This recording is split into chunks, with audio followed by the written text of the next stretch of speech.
안녕하세요. 저는 평범하게 회사에 다니는 40대 중반의 남자입니다. 지금껏 살아오면서 하늘을 우러러 한 점 부끄러움도 없이 살았냐고 하면 그렇다고 하지는 못하겠지만 그렇다고 크게 욕심을 부린 적도 없었고 남의 것을 빼앗아 본 적도 없었어요. 하지만 평생 처음으로 너무나 원하는 사람이 생겼는데 그 사람도 절 좋아하는데 차마 함께 할 수가 없네요. 도무지 어떻게 하는 게 맞는 건지 갈피가 잡히지 않아 이렇게 익명으로나마 사연을 전해드리고 의견을 여쭙고자 합니다. 저는 말 그대로 평범한 인생을 살았습니다. 애초에 부유한 집에서 태어나지도 않았고 대단한 외모를 타고나지도 않았지요. 그저 길을 걷다 보면 얼굴도 잘 기억나지 않는 사람, 제가 딱 그런 사람입니다. 하지만 그런 평범한 사람에게도 사랑은 찾아오더군요. 대학교 2학년 때 캠퍼스에서 우연히 만난 여자에게 한눈에 반한 겁니다. 그녀가 대단한 외모를 가진 건 아니었습니다. 어디서나 흔히 볼 수 있는 얼굴에 더 가까웠어요. 제가 호들갑을 떨며 친구들에게 이야기해도 친구들은 저런 여자는 흔한데 왜 그리 호들갑이냐며 핀잔을 줄 정도였지요. 하지만 이상하게 저는 그녀가 너무 마음에 들었습니다. 뭐라고 딱 꼬집어 말하기는 어려웠지만 저 사람이야말로 내 운명이구나 라는 생각까지 들 정도였지요. 하지만 저와 그녀는 같은 대학교의 학생이라는 것 말고는 아무런 관계도 없었어요. 그래서 무작정 그녀를 쫓아다니기 시작했지요. 그렇다고 요즘 말하는 스토킹 같은 것은 아니었어요. 저를 알지도 못하는 그녀에게 먼저 가서 인사하고 저 자신을 소개하고 그렇게 안면을 튼 뒤에는 조심스럽게 그녀와 가까워지기 위해 노력했습니다. 그녀는 처음엔 저를 이상한 사람이라고 생각했더군요. 지나가던 사람이 다짜고짜 다가와 자기소개를 늘어놓았으니까요. 하지만 마주치는 횟수가 늘어나면 늘어날수록 그녀도 저를 자연스럽게 생각하기 시작했습니다. 시험 기간에는 같이 도서관에서 공부하기도 하고 방학 때는 같은 식당에서 아르바이트를 하기도 했어요. 우리는 그렇게 점점 가까워졌지만 그때까지도 저는 그녀에게 제 마음을 고백하지 못했지요. 그러던 어느 날 아르바이트를 마치고 함께 술을 마시게 된 날이 있었어요. 우리는 서로 대화를 나누며 즐겁게 술을 마셨는데 그녀가 생각보다 훨씬 많이 취해버리고 말았지요. 그땐 그녀의 집이 어딘지 몰랐고 그녀의 휴대폰으로 언니라는 분을 부르는 것이 고작이었습니다. 안녕하세요. 지영이 언니 지은인데요. 안녕하십니까. 저는 지영 씨 친구 문철이라고 합니다. 아, 네. 그런데 친구인데 지영 씨라고 부르세요? 그보다 지영 씨가 많이 취해서요. 죄송하지만 지영 씨 좀 부탁드립니다. 저는 만취해서 흐느적거리는 그녀를 부축해서 언니와 함께 택시에 태워 보냈습니다. 지금 생각해보면 그날 함께 분위기 좋게 술을 마셨을 때 고백을 해야 했는데 너무 갑작스러워 마음의 준비를 못했던 게 평생의 한이 될 줄은 몰랐네요. 그날 이후로도 우리는 여전히 사이가 좋았습니다. 따로 문제가 있었던 건 아니었으니까요. 하지만 저는 끝내 그녀에게 고백하지 못했습니다. 이상하게 뭔가 잘 되지가 않더라고요. 그녀에게 고백하기 위해 단단히 마음 먹고 자리를 마련하면 자꾸 일이 생기더라고요. 일주일 전에 잡았던 약속이 당일에 취소된다던가 멀쩡하던 그녀의 아버님이 아프시다든가 하는 일들 말이지요. 처음에는 그러려니 했어요. 사람 일이라는 게 언제 무슨 일이 일어날지 모르는 거니 그럴 수 있다고 생각했지요. 하지만 따로 잡는 약속뿐만이 아니라 그냥 길에서 만날 때조차 그녀는 저를 피하는 것 같은 모습을 보였습니다. 그녀의 모습에 저도 점점 지쳐가더군요. 1년 넘게 혼자 애를 태우는데도 고백은커녕 자리도 마련하지 못했으니까요. 그러다 문득 그녀가 절 불편해한다는 사실을 깨달았습니다. 친구로는 괜찮지만 연인까지는 아닌 그녀에게 전 딱 그 정도의 남자였던 것 같더라고요.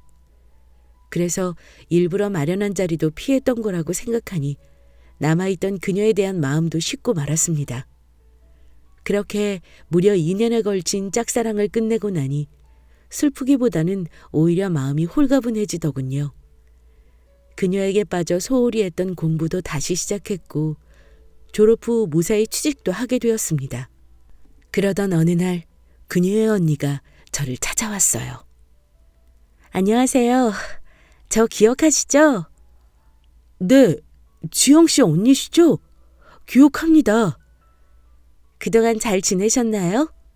저야 뭐 아직 신입사원이라 일 배우기 바빠서 정신없습니다. 그러시구나. 그런데 지은 씨가 절 왜 찾아오셨나요? 혹시 지영 씨에게 무슨 일이라도 생겼나요? 아니요. 지영이는 그쪽 얘기 안 해요. 그냥 혹시 오늘 저녁 때 시간 괜찮으세요?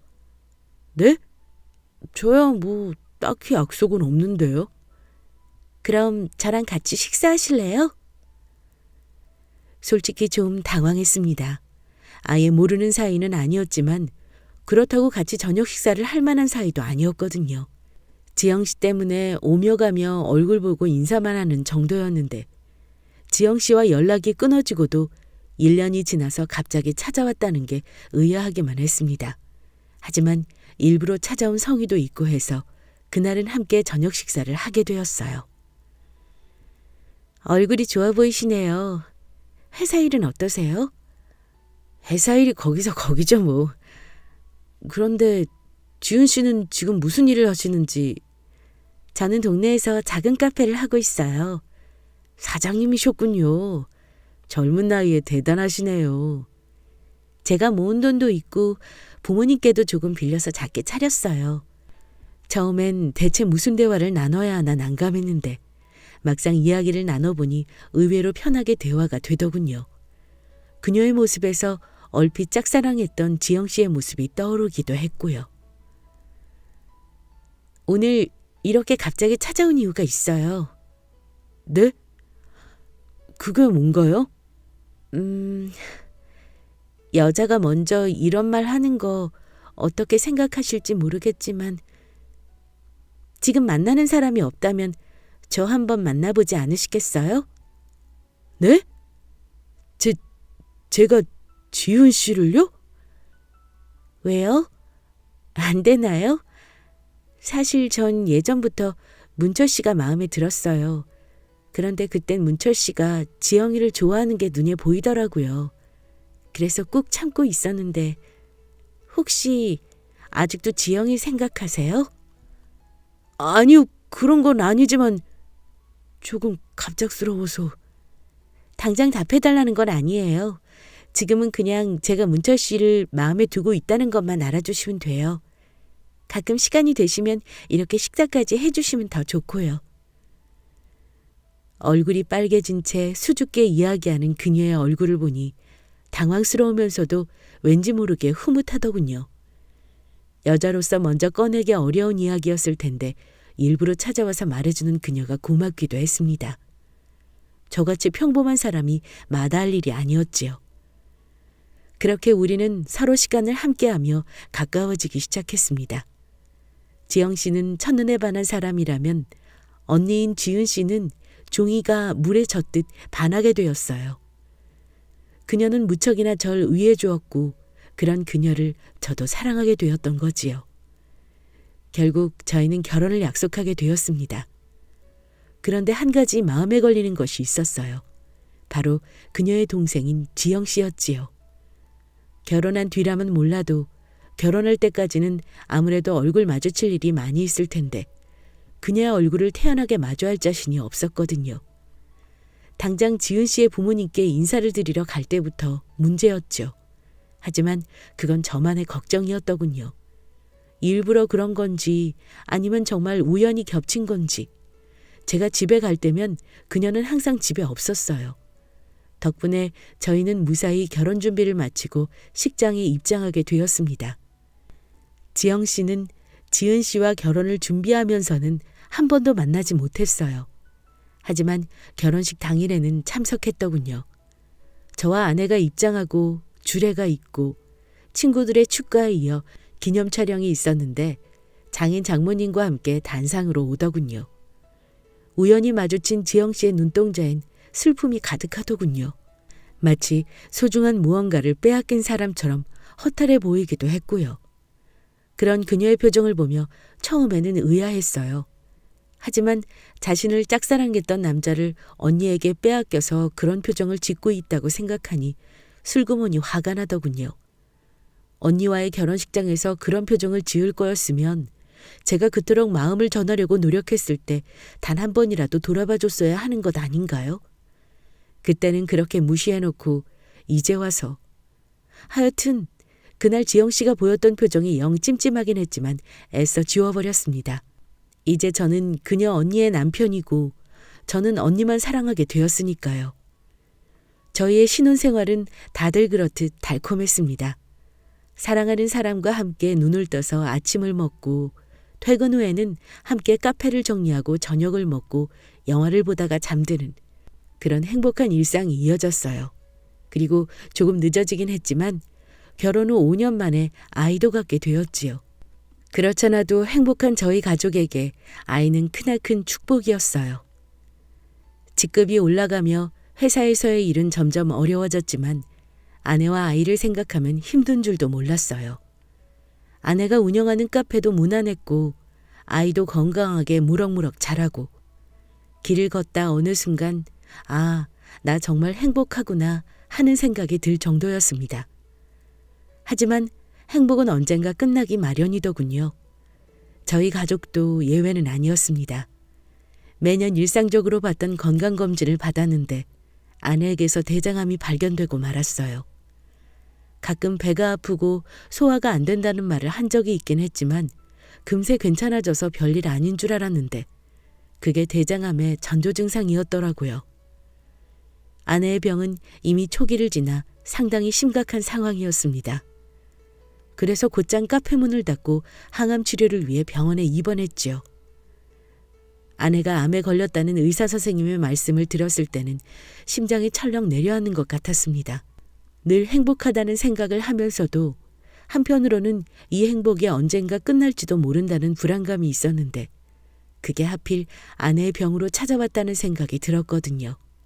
게다가 사랑하는 아내를 병으로 잃는다는 건 상상조차 하기 싫은 끔찍한 일이었고요.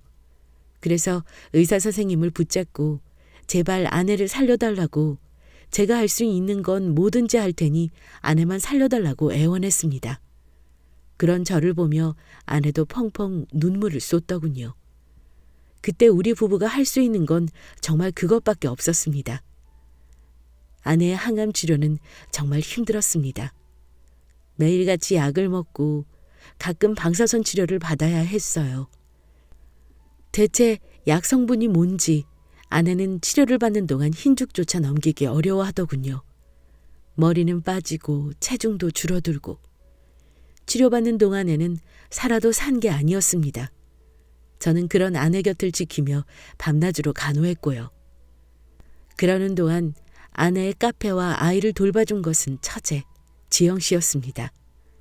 저와 아내가 결혼한 뒤에도 처제와 만날 일은 없었어요. 그저 장인 장모님을 통해서 어떻게 산다더라 하는 이야기만 간혹 전해들을 뿐이었죠. 처제는 대체 무슨 마음을 먹었는지 늦은 나이까지도 결혼하지 않고 있었어요. 일도 고정된 직장이 아니라 여기저기 프리랜서로 일하고 있었고요. 누가 봐도 방황하는 것처럼 보였지만 처제도 성인인데 알아서 잘하겠거니 하며 잊어버리고 있었습니다. 그러다 아내가 암으로 입원하고 저는 아내를 돌봐야 하는 상황에서 도움을 구할 사람은 처제밖에 없더라고요. 그래서 조심스럽게 처제에게 부탁했습니다. 처제, 미안하지만 우리 아이 좀 부탁해도 될까? 지은이가 저렇게 돼서 내가 간호해야 하는데 다른 건 다 괜찮은데 아이를 돌봐줄 사람이 없어. 아이는 걱정하지 말아요, 형부. 마침 저도 일이 없어서 놀고 있었어요. 제가 돌볼게요. 그래 줄래? 정말 고마워. 처제 덕분에 한시름 놓을 것 같아. 그런데 정말 그거만 돼요? 언니 카페는요? 마냥 문 닫고 있을 수는 없잖아요. 그렇긴 한데 솔직히 지금 상황에서 카페까지 챙길 여력이 없어. 그럼 제가 카페를 맡을게요.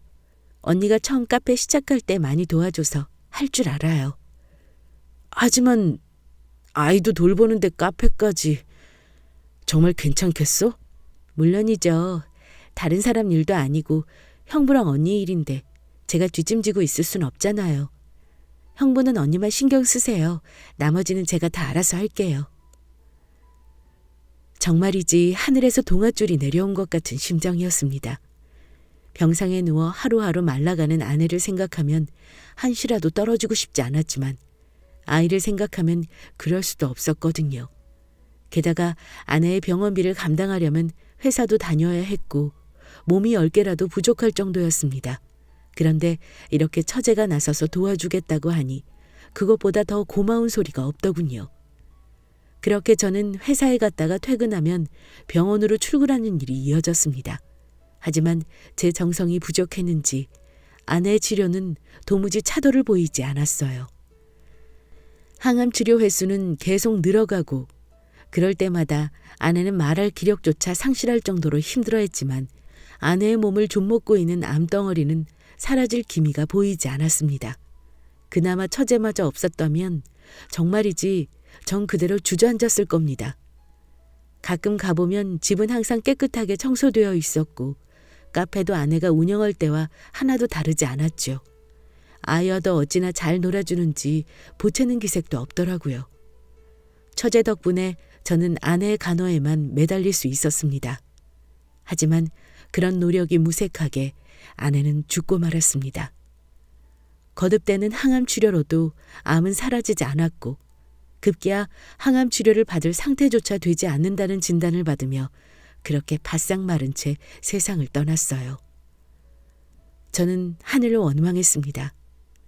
지난 행복의 대가가 아내의 죽음이라니.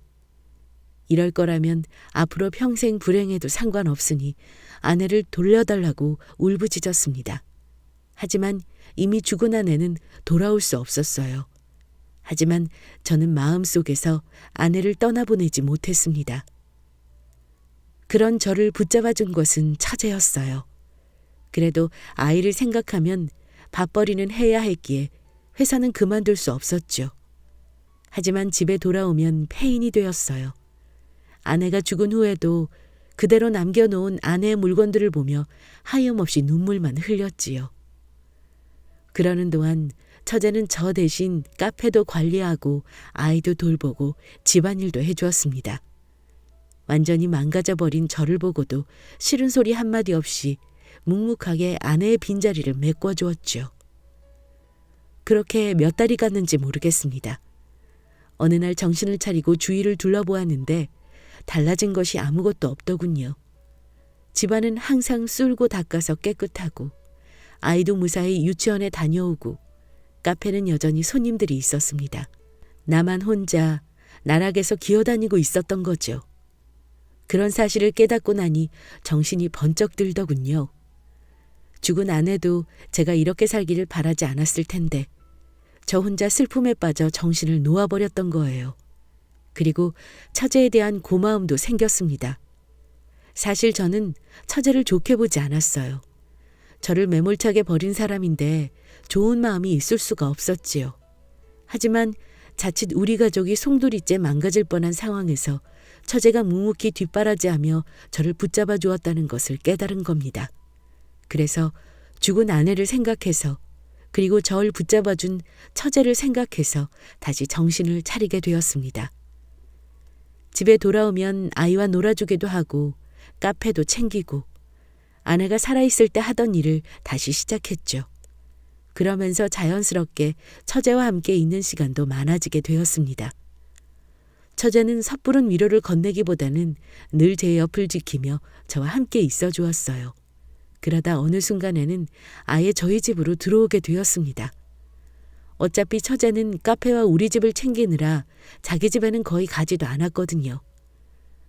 처제와 한 집에 산다는 게 좀 그렇기는 했지만 이미 처제와는 함께 있는 시간이 껄끄러워질 시기는 지나 있었습니다. 그렇게 다시 저희 가족의 삶은 정상화되었죠.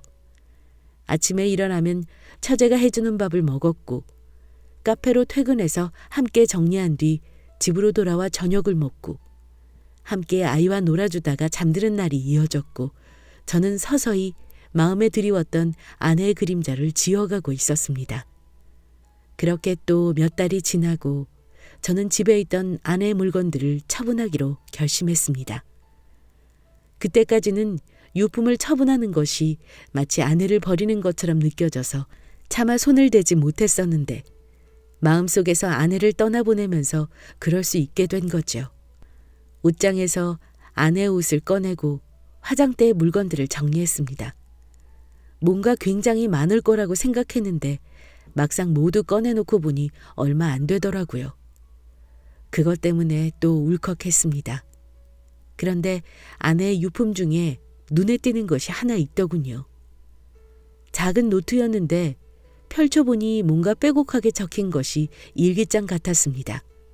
저는 떠난 아내를 추억하며 첫 장부터 읽기 시작했습니다. 그런데 막상 보니 그건 일기가 아니었습니다. 그건 아내가 저를 처음 만난 날부터 쓰기 시작한 저에 대한 편지였습니다. 그런데 거기 너무나 놀라운 이야기가 적혀 있었습니다. 오늘 문철 씨가 지영이를 만나자고 했죠? 왜요? 고백이라도 하려고요? 그건 절대 안 돼. 문철 씨는 지영이보다 내가 더 잘 어울려요. 앞으로도 지영이랑 만날 생각은 하지 않는 게 좋을 거예요. 내가 무슨 수를 써서라도 막을 테니까. 충격적인 내용에 할 말을 잃어버렸습니다. 그 뒤로도 계속 읽어보니 그때 처제가 왜 저를 피했는지 알겠더군요. 아내는 저를 만나지 말라며 처제를 협박하고 애원하고 결국 아내의 등살에 못 이겨 처제가 저를 포기하고 말았던 겁니다. 나중에 집에 들어온 처제에게 어떻게 된 거냐고 물었더니 일기의 내용과 다르지 않더군요. 처제는 사랑보다는 가족의 화목이 더 중요했고 그래서 저를 언니에게 양보했다고 말했습니다. 그래서 결혼식이 있던 날에도 그런 표정을 지었던 거고요. 그러더니 처제가 그러더군요. 정말 오랫동안 기다렸다고. 저와 헤어진 후에도 다른 남자를 만나지 않고 오로지 저만 보고 있었다고 말이죠. 그러면서 이제 우리 사이를 방해하는 언니는 없으니 이렇게 함께 있어도 괜찮지 않냐고 울면서 말하더군요. 순간 머릿속이 너무 복잡했습니다. 처제와 헤어지게 된 것이 모두 아내의 계략이었다는 것도, 그리고 저 때문에 40이 되도록 결혼도 하지 않고 제 주위를 맴돌고 있었다는 처제의 말도 무엇 하나 쉽사리 받아들일 수가 없었습니다. 하지만 아내가 떠난 빈자리를 처제가 메우고 있다는 사실은 변하지 않더군요. 저는 처제를 받아들일 수도 없었지만 밀어낼 수도 없었고 그렇게 우리는 한 지붕 아래에서 살다가 급기야 얼마 전 아이까지 갖게 되었습니다. 도무지 어떻게 해야 할지 모르겠습니다. 모든 진상을 알고 나서는 제게 보여주지 않았던 아내의 모습이 소름 끼치기도 했지만 그만큼 절 사랑했기 때문에 했던 일이라고 생각하면 처제와 같은 집에서 사는 지금 상황이 죄스럽기도 합니다. 하지만 대학생 때부터 지금까지 제 주위를 맴돌며 한결같은 사랑을 보내준 처제, 제 첫사랑이기도 한 처제에게 자꾸 마음이 가는 것을 막을 수가 없네요. 대체 저는 어떻게 해야 할지 여러분들의 의견을 듣고 싶습니다.